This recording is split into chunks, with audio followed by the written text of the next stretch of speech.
Hello, I'm Kimberley Dondo, Digital Content Manager, and welcome to the In Conversation With series, a series where I speak to notable figures in the realm of financial services. Listen as they share their personal journeys, thoughts on the industry, and advice for aspiring advisors. Join us at Money Marketing Interactive London on the 29th of September. Just go to mmilondon.moneymarketing.co.uk to secure your seat at our industry-leading event and hear from notable figures in the industry. See you there. Hello and welcome to the Money Marketing Podcast. And today I'm joined by Emma Prince. So I'm just going to let Emma introduce herself. So go ahead, Emma. Thanks, Kim. So I'm Emma Prince and I'm a financial planner and I work for Quilter Financial Advisers and I advise on most areas of financial planning, including investments, pensions, mortgages and protection.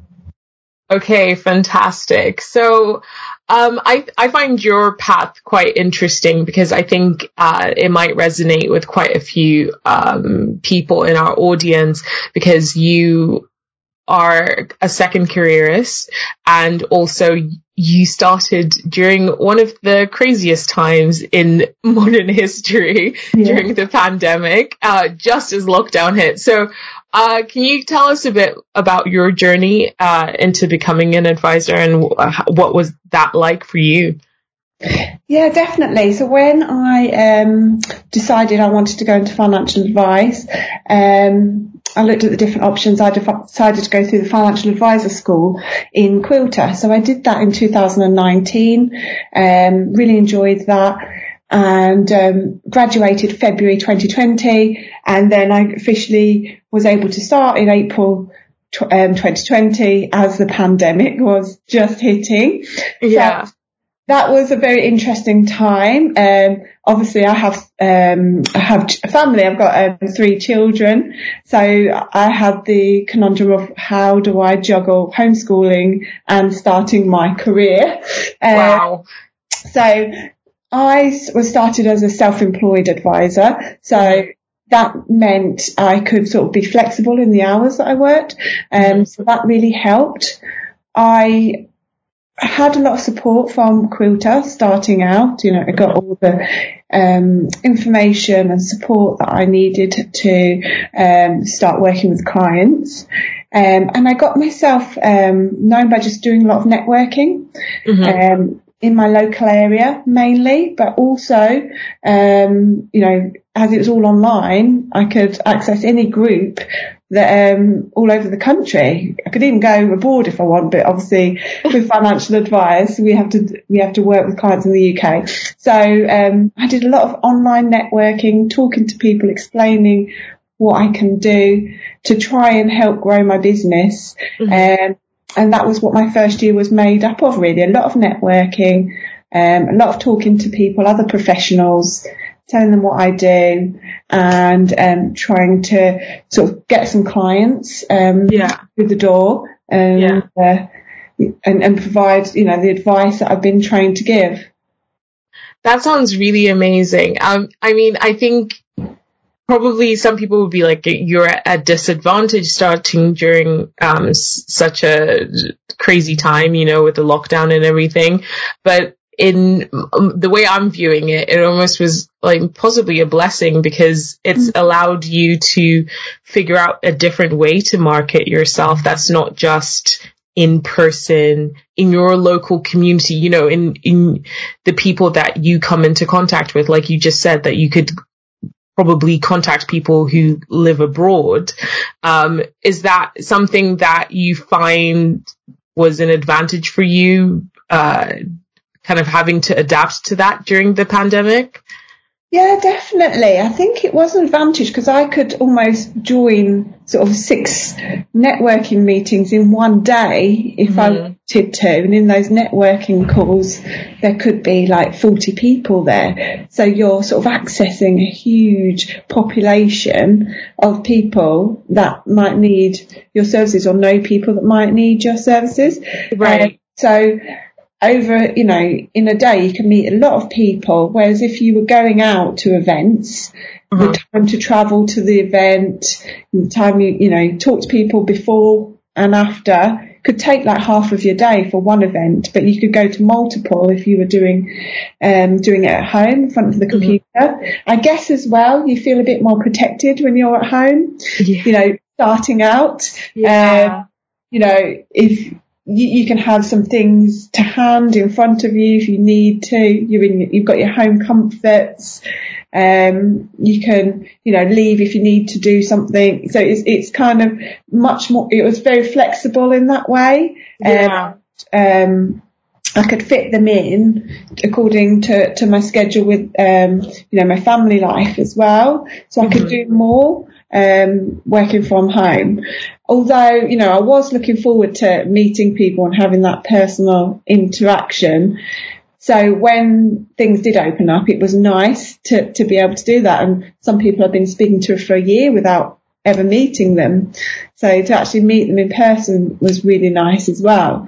But at the same time, when things are opening up, I still like to use the online networking when I can, because it's just a great way of, you know, publicising what you do and reaching out to help try and build your business. Yeah, that sounds like really interesting. I'm quite interested about the networking events. How do you go about kind of getting access to them or finding those networking events? There are various different networking groups that are quite well known that you could find by searching and then asking to attend as a guest. Okay. There are other events that are open to anyone. You can just join.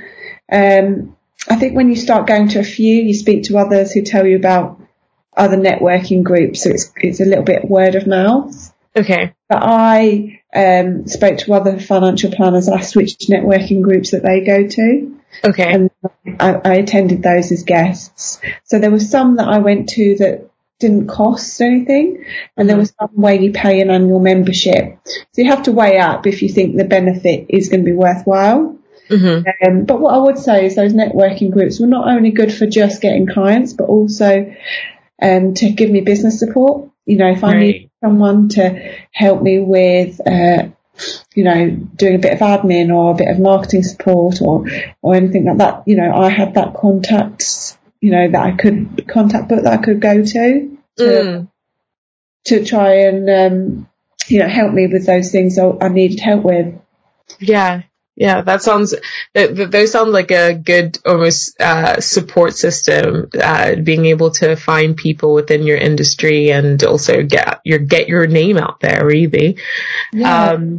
Okay, so Emma, can you tell me a little bit more about your training that you did with Quilter? What was that like for you, kind of juggling that alongside family life and everything? What was the process for you? Yeah. For me, I decided to do a fast track course. It was a full-time course. We got given the sort of the books to read before, and actually I was still working that time in the lead up, so it was a struggle because I felt a bit behind straight away. So I was catching up, and we had a face-to-face meeting with me and the other candidates, and I was the only female, and there were 9 of us. Wow.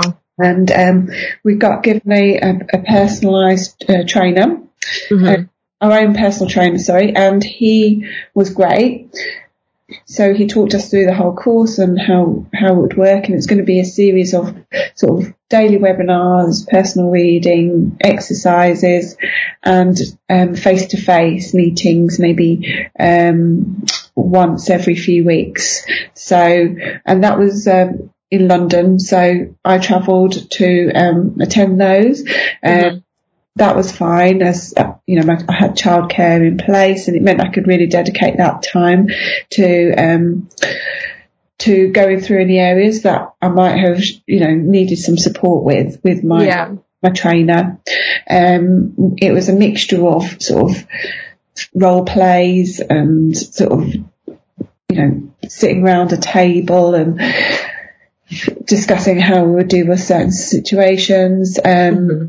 And it covered soft skills as well that you need for becoming a financial advisor. So not just the technical detail, but the soft skills. For me, I found the technical detail harder because I was new to the industry, and skills was fairly straightforward for me. But there was the exams, and had to study a lot towards them, so it did take a lot of my energy and my time.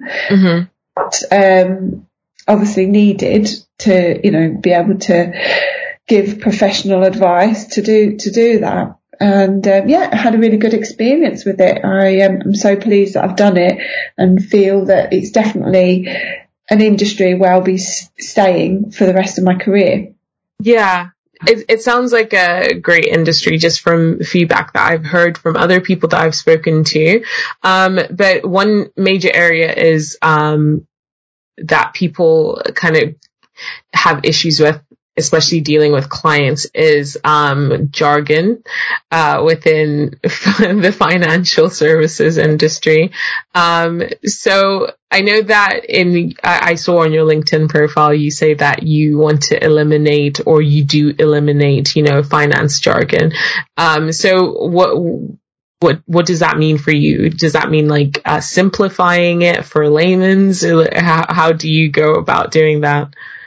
Yeah, it's just taking the time each individual is different to understand their level of understanding is, and starting at the basics if needed, or picking up where they understand, where they need it to be. We have like things like glossary of terms and etc. in all of our sort of letters that we provide and documentation. But it is just taking your time to explain concepts, because finance is very complicated.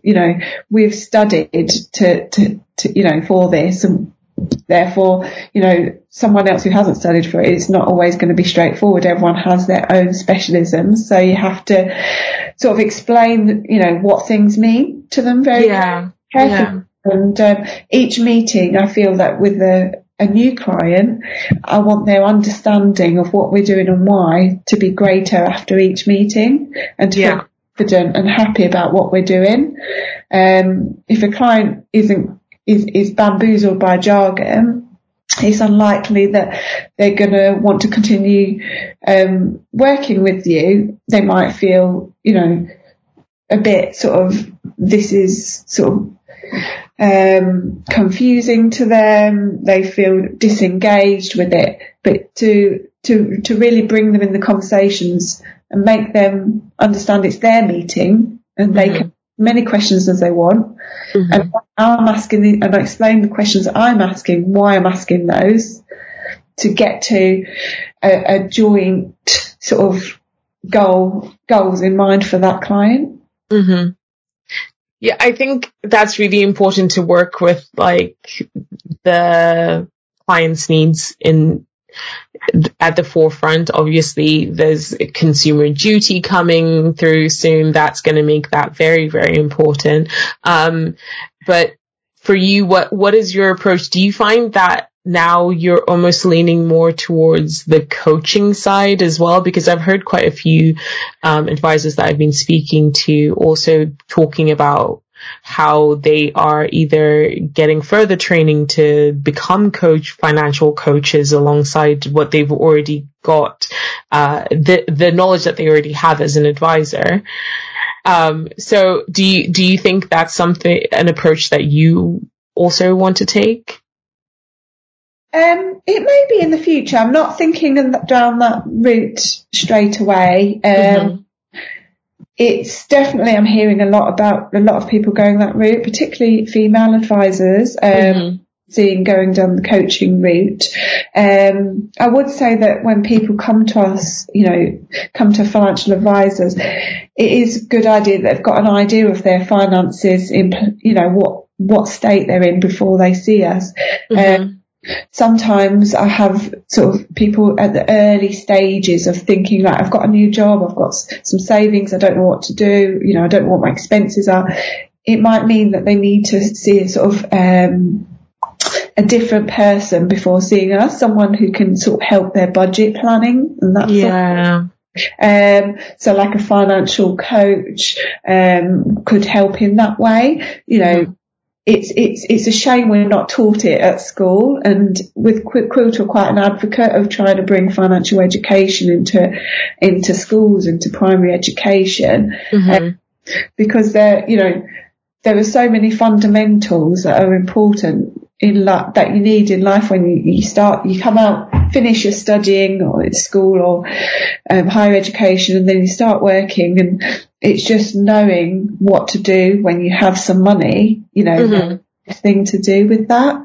I do like to give, you know, education through LinkedIn and certain posts, you know, about things to think about.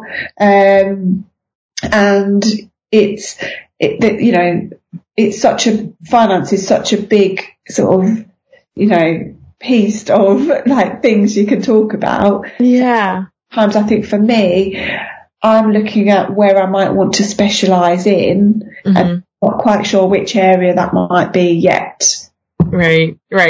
You kind of are finding your niche, but I guess it takes a while to figure out which area suits you the most. Definitely. When I started out, I was talking about networking. I was keen to help people, you know, at a similar stage of life that I am in, with children, so females with children, also the self-employed population, people starting their own business. Sometimes need some advice on what to do with their earnings and how to set aside money for the future. It might not be so laid out as if you were employed. You know, you've got to make some decisions yourself. So that was the sort of area I was focusing on. Now I've got a range of clients from 18 to 94. Wow. So at the moment, and I love it. I love having that diverse range of clients. And when I suppose you're keen to just, you know, help anybody and everybody. You want to do that. You want to, you know, hone your skills and work with them. And I think it may get to the point for me where I decide what is going to be my niche and what do I want to focus on now. And because, like I mentioned, I do mortgages as well, residential, buy to let, and there's a lot of work involved, you know, in all of these different areas.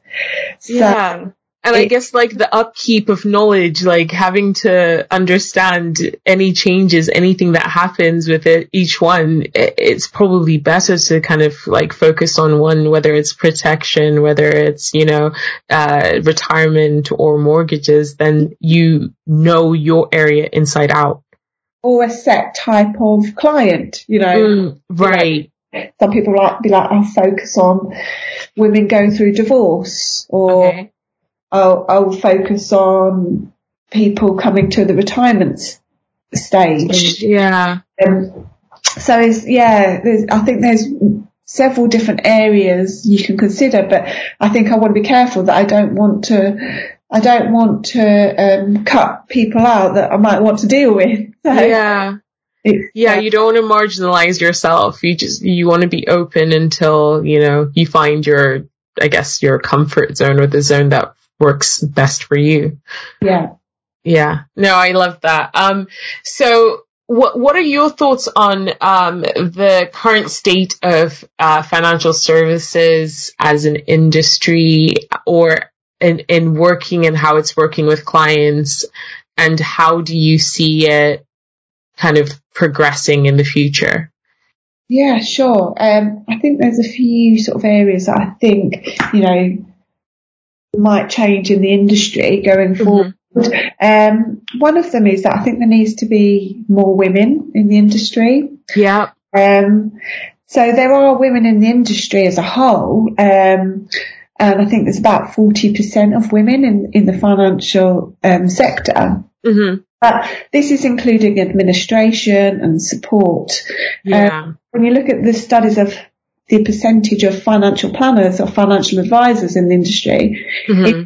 it's about 16%, Right. Yeah. And I'm an example of that. When I mentioned that I did my training, I was young female out of 9 advisors, and that was fine. I enjoyed it, and I mentioned my trainer and the team were very supportive, and they really sort of engaged with me, and I felt I was able to bring my softer skills to the table that might be different to the others.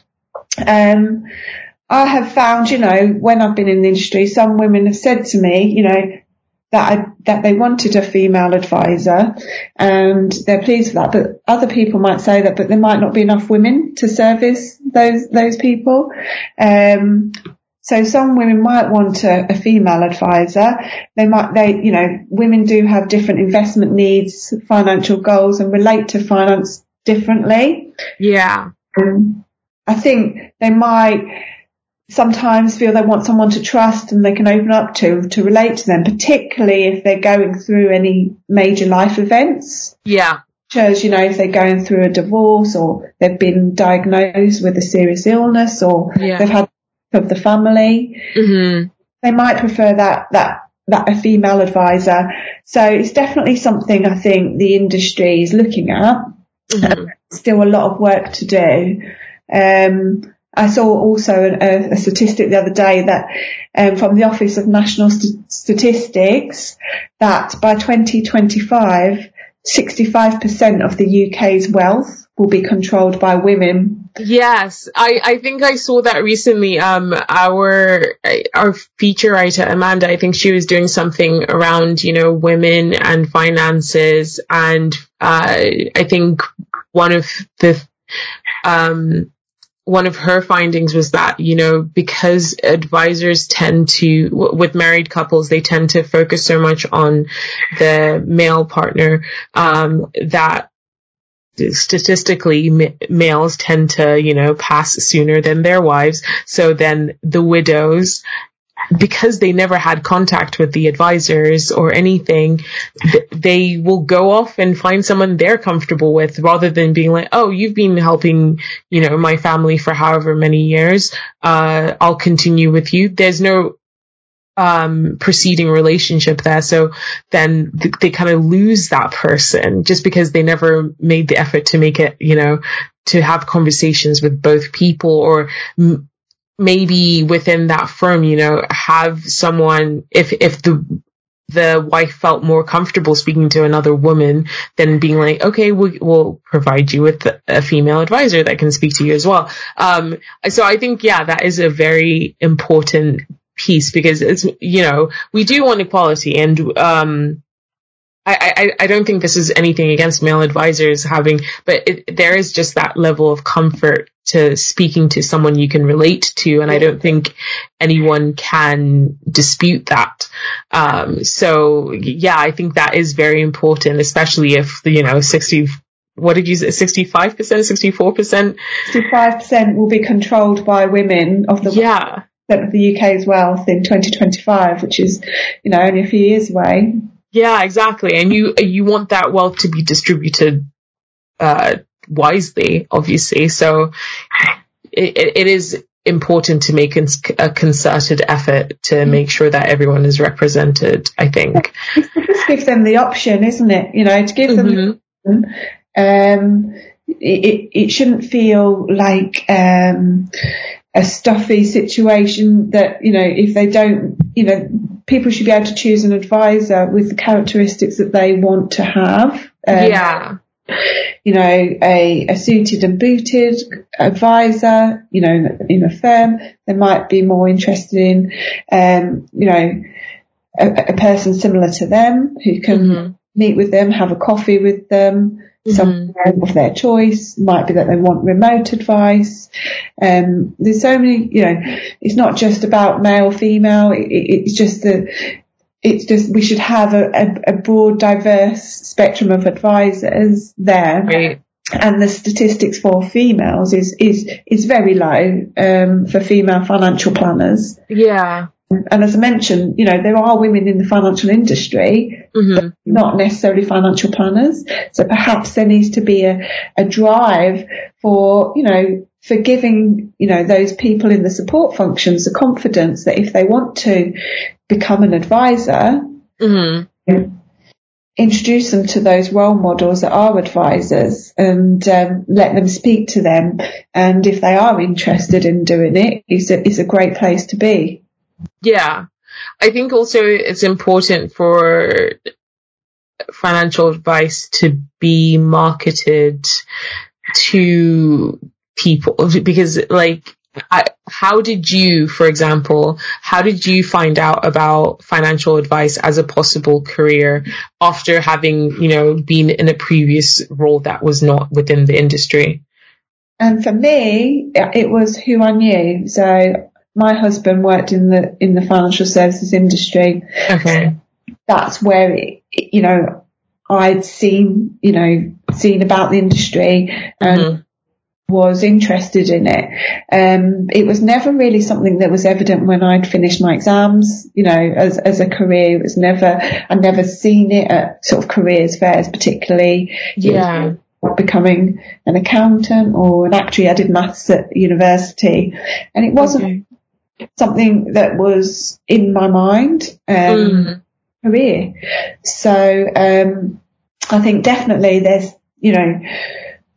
the marketing of the career shouldn't be just from who you know. It should be sort of externally out there, so that people can look at what it entails and whether it suit them.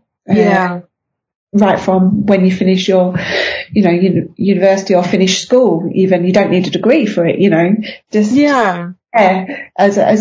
to be known as a professional industry that is all about helping people and prosper and have financial well-being in their lives. Yeah, I think that is important, especially talking to kids, finishing their A levels or something like that, because I think someone who I recently spoke to said that in his local community, he's now going to schools and he's talking about, what he does and kind of making kids aware, you don't have to go to university because, obviously like with a lot of millennials and Gen Zs, a lot of them are starting to look at university, especially with the prices increasing, and wonder why they would bother, especially, when they have maybe older millennials like myself who will turn around and say, that first degree I did, I don't even use it. I know so many of my friends who aren't currently using what they studied, but I think if it was something like financial advice, it would be something that's so pivotal and useful, especially from a young age, from themselves personally, but also as a probably very fulfilling career that they just aren't aware of. Yeah. So yeah, I think it's absolutely true. I think the financial advisor school would say that from Quilter, that, you don't have to have a degree, you have to show certain attributes, of course, and you have to be able to handle numbers and be able to, have good written skills as well, because there's a lot of report writing. Yeah. Diligent. But, there is definitely, there's definitely opportunities there if you're interested and you have the relevant skills, to do it. And, you often hear about the advice gap. There's so much, there's a shortage of financial advisors and planners because there's so many areas we can help people with. So, it's a big drive to try and get more people in the industry in general and sort of basically big up the industry, because it is a great place to be. I love it. And it's good for females because you can have, everything. A balance, a good work-life balance. It is a flexible role. Mm-hmm. People can't meet during the day and want to meet in the evening because they're working. Mm-hmm. Might suit if the children are in bed. You might do a couple of hours then. It can be flexible. So it's a great way to, have a purpose in your life, but not, give up your family as well. Have a balance of being a mother, family member, friend, but also a financial advisor and help people reach their goals is it makes me happy. And and I just like to feel that I've got, a rewarding career, and it definitely is. Yeah, it gives you purpose. And I think ultimately as humans, what we all seek is purpose. So, yeah. And kind of finally, my final question is, what is your advice to aspiring advisors, whether they are kind of starting, straight out of university, straight from school, or whether they're taking this on as a second career? What would your advice be for them? My advice is be yourself. Mm-hmm. There are so many people you can help, and if you be yourself, you're true, you be honest, you work hard, people will trust you. Mm-hmm. I think studying for the exams is obviously, you have to put the time aside for that, but focusing on understanding everything from the client's perspective is key. Getting them to trust you. And also I think if you're starting out new, is putting yourself out there, attending as many networking events that you can do, or, speaking to clients if you're given clients from your firm, getting out there, speaking to them, and whether it's remote or in person, just getting out there and speaking to clients and sort of understanding it from their perspective, and the advice will follow from that. The technical detail will follow from that. Yeah. So that soft skills thing that you were talking about that came naturally to you, it is a very important piece, I guess. Yeah, definitely. Yeah. Fantastic. Well, thank you so much for taking time to talk to me today, Emma. No problem at all. It's been really nice talking to you. Thank you for inviting me. Thank you for listening to In Conversation With. We do hope that you enjoyed it. Please do keep up to date with all our new releases via Podbean, Apple Podcasts, Spotify, and everywhere else you get your podcasts from. You can also keep up to date with all our new content published on the Money Marketing website, as well as our print edition Money Marketing magazine. So make sure to subscribe. Follow us on Twitter, LinkedIn, Facebook, and Instagram. See you next time.